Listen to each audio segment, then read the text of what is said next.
And కాస్త మీ life విషయానికి వస్తే రూ. 10 మొదలైన మీ సంపాదన ఈరోజు ఎన్ని లక్షలకి వెళ్ళింది?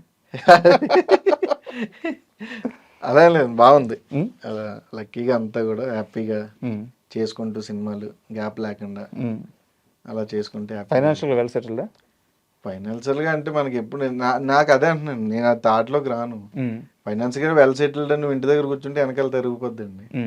అది మనం ఏం చేయాలి. ఫైనాన్షియల్గా వెల్ సెటిల్డ్ అంటే నువ్వు ఫైనాన్షియల్కి ఫస్ట్ మెంటలీ సెటిల్ అవ్వాలి. దెన్ నువ్వు ఫైనాన్షియల్గా ఎంత సెటిల్ అయినా మెంటల్గా సెటిల్ లేకపోతే ఏం చేయలేము. నాకు అది ఉంది. నా దగ్గర రూపాయి ఉన్నప్పుడు నేను ఒకలాగే ఉంటా, ₹1,00,000 ఉన్నప్పుడు ఒకలాగే ఉంటా. సో నేను హ్యాపీగా వెల్ సెటిల్డే. సో నాకు ఆ ప్రాబ్లం లేదు. ఎందుకంటే ఇప్పుడు నాకు సినిమాలు లేకపోతే నేను ఇంటికి వెళ్ళి వ్యవసాయం చేసుకుంటాను. నాకు ఆ నామోషి ఉండదు. నేను ఇప్పటికీ మొన్న ఇంటికి వెళ్ళాను పండక్కి, నేను పొలానికి వెళ్ళా, ఏమైనా పని ఉంటే చేసుకున్నా వచ్చేసా అంతే. ఊర్లో ఎవరు పట్టింది ఏరా వాడు ఎట్టకని వాడతారు, ఏరా ఇంత ఆర్టిస్ట్ ఇంత పెద్ద యాక్టర్ నువ్వు మళ్ళీ చేలో పని చేస్తున్నావు అంటారు అంతే. వాళ్ళు ఏంటంటే వాళ్ళు ఏంటి యాక్టర్ కదరా, యాక్టర్ పని చేయకూడదు అనేది వాళ్ళు. నాకు అది ఉండదు. నేను నార్మల్గా ఏంటి మామూలుగా ఎక్కడి నుంచి వచ్చాం మళ్ళీ ఇంటికి వెళ్ళినప్పుడు అదే చేసుకోవాలి. ఎన్ని ఎకరాలు ఉంది ఊర్లో? ఊర్లో బాగానే ఉందండి, ఒక 6-7 దాకా ఉన్నాయి. 6-7 ఎకరాలు ఉంది. ఏ పంట వేస్తున్నారు? ఇంకా ఒరే అండి. ఒరే ఇది వరకు అరటి తోటలో వేసేవారు, కోతులు ఎక్కువైపోవడం వల్ల. అవును, మీ సైడ్ అన్నవరం మీకు దగ్గరేనా? అన్నవరం చాలా చాలా ఎక్కువ. అవును, అంటే ఎక్కువ అంటే ఏం కాదండి, ఇది వరకు అడవులు ఉండేవి. ఆ అడవుల్లో రకరకాల ఫుడ్ దొరికేది వాటికి. ఇప్పుడు ఏంటంటే ఇంకా కొట్టేస్తున్నారు, లేదంటే ఒక సైడ్ మైనింగ్ అని, ఒక సైడ్ ఇదని అదని కొట్టేస్తుంటే వాటి దానికి ఫుడ్ ఉండట్లే. నేచర్ని నువ్వు పాడు చేస్తుంటే ఇంకా నేచర్ ఎక్కడ పడుతుంది వచ్చి? కరెక్ట్, మన దగ్గరే పడాలి. నువ్వు నేచర్ని పాడు చేస్తున్నావు, నేచర్ని డెవలప్ చేస్తున్నారు అంటున్నారు. ఏందో ఇప్పుడు నీకు మళ్ళీ ఎవరన్నా కేర్ తీసుకుని అడవిలో ఏదో పిచ్చి చెట్లు కాకుండా జంతువులు తినే ఫ్రూట్స్ ఏమన్నా అలాంటివి ఏమన్నా నాటి వాటిని చేస్తే జనాల్లోకి రాకుండా అవి హ్యాపీగా అక్కడ బతుకుతాయని నా ఉద్దేశం. రూ. 10 సంపాదన ఏంది అసలు? అది ఏదండి ఫస్ట్ మీ కెరీర్లో రూ. 10 సంపాదన? అది నేను అదే ఫస్ట్ నాకేంటంటే అప్పటికి ఇంటి దగ్గర అడిగితే ఇస్తారు, కాకపోతే ఫ్రెండ్స్ అందరూ పనిలోకి వెళ్దాం అంటారు. అలాంటి టైంలో ఓకే మనం ఎందుకు అడగడం అస్తమా అని వాళ్ళకి కూడా. ఇప్పుడు ఫాదర్ ఉన్నారు అనుకోండి, మదర్కి డబ్బులు ఎక్కడో ఫాదర్ తెచ్చేస్తాడు కాబట్టి ఐడియా ఉంటుంది. మన ఫాదర్ లేరు కదా, మనమే తెచ్చుకుందాం అని నేను మనకి జీడిమాడి తోటలు ఉంటాయి కదండి, జీడిమాడి తోటలు వేయడం. అవును ఐడియా. జీడిమాడి తోటల్లో పిక్కలు ఏరడానికి వెళ్ళేవాళ్ళం. బిందె పిక్కలు ఏరితే ₹10 ఇచ్చేవారు.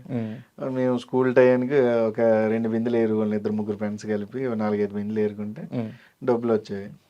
ఇంకా ఆ డబ్బులు జేబులు వేసుకోవడం, స్కూల్కి వెళ్ళడం, సాయంత్రంకి ఒకటి వచ్చాడు అంతే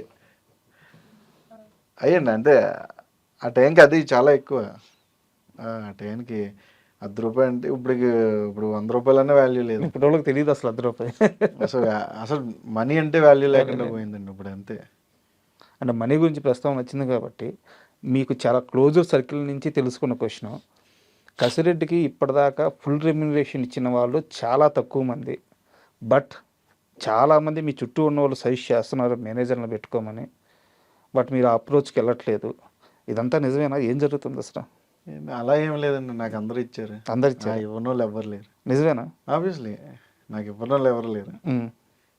ఫుల్ అమౌంట్లు వచ్చినాయి? ఫుల్ అమౌంట్లే అసలు అలా ఎప్పుడు ఏం లేదండి. నాకంటే అంత మేనేజర్ని పెట్టుకుని ట్రావెల్ చేసే అంత ఇది నాకు లేదు ప్రస్తుతానికి. అంటే నేను నా వల్ల అవ్వట్లేదురా, నేను హ్యాండిల్ చేయలేను అన్నప్పుడు నువ్వు వెళ్ళాలి. ప్రస్తుతానికి నేను ఏంటంటే నేను ఎక్కువ సినిమాలు చేయనండి, సెలెక్టివ్గా సినిమాలు చేసుకుంటూ ఉంటా. అది గ్యాప్ లేకుండా ప్లాన్ చేసుకుంటా. సో ఎక్కువ సినిమాలు చేయండి మీరు. అందుకే లాస్ట్ ఇయర్ చూస్తే 2025 2 సినిమాలు రిలీజ్ అయినాయి, కింగ్డమ్, గుర్రం పాపిరెడ్డి. ఈ ఇయర్ ఒక 2-3 ఉంటాయి అంతే. ఓకే, చాలండి. మనీ కోసమో లేదంటే దానికోసం సినిమాలు చేసేలా అంటే నీకు ఈ 7 yearsలో 100 సినిమాలు చేయొచ్చండి. నో చెప్తారా మీరు? ఖచ్చితంగా చెప్తాను. నో చెప్తారు? నేను చెప్తా. డబ్బులు పోతాయి అట్ట భయం లేదా? వచ్చే రెమ్యునరేషన్ పోతే? అదే ఉండదు సార్ నాకు జెన్యున్గా అనిపించింది చెప్పేస్తాను. చాలా ధైర్యం కావాలి నో చెప్పాలంటే ఇండస్ట్రీలో. అంటే ఇప్పుడు అర్థం చేసుకోలేకపోయినా తర్వాత అర్థం చేసుకుంటాడని నేను చెప్తా. ఎందుకంటే ఏదో ఇస్తానన్నారు, ఒక ₹1,00,000 ఎక్స్ట్రా ఇస్తారని సినిమా చేస్తే ఎందుకు అది అవ్వదని తెలిసినప్పుడు మనం చేసి అనవసరం అండి. అలా చేయనప్పుడు చాలామంది నొచ్చుకుంటారు, చాలామంది రకరకాలుగా రాస్తారు. అవును. బట్ అవి నేను పట్టించుకోను. మీ అదృష్టం ఏందంటే ఇంకా ఎవరు రాయలా. రాశారు, మీరు చూడలేదు అంతేనా? రాశారు, బోల్డ్ మంది రాశారండి. బట్ ఏంటంటే మనం చాలా మంది కూడా ఇంటర్వ్యూలు ఇమ్మన్నారు దాని గురించి. నేను అన్నాను ఇంతే సార్, ఇప్పుడు రాశారని ఇప్పుడు మీరు చూసారు కాబట్టి మీకు తెలుసండి, చూడనోడికి తెలియదు అది. ఇప్పుడు నేను ఇంటర్వ్యూ ఇచ్చాను అనుకో, నా గురించి తెలిసిన ప్రతి కూడా చూస్తాడు, ఏదో రాశారంటే రాజ్కుమార్ కోసం అని. ఇంక మనం ఏం చేస్తామండి, అది వేస్ట్ కదా. వాళ్ళని హీరోలు చేయాలి, మనం ఎందుకు, మనం మాట్లాడుకొని మన పని మనం చేసుకుపోతే రాసేవాడు రాస్తూ ఉంటాడు, చూసేవాడు చూస్తూ ఉంటాడు, అది మనకు అనవసరం ఇంకా.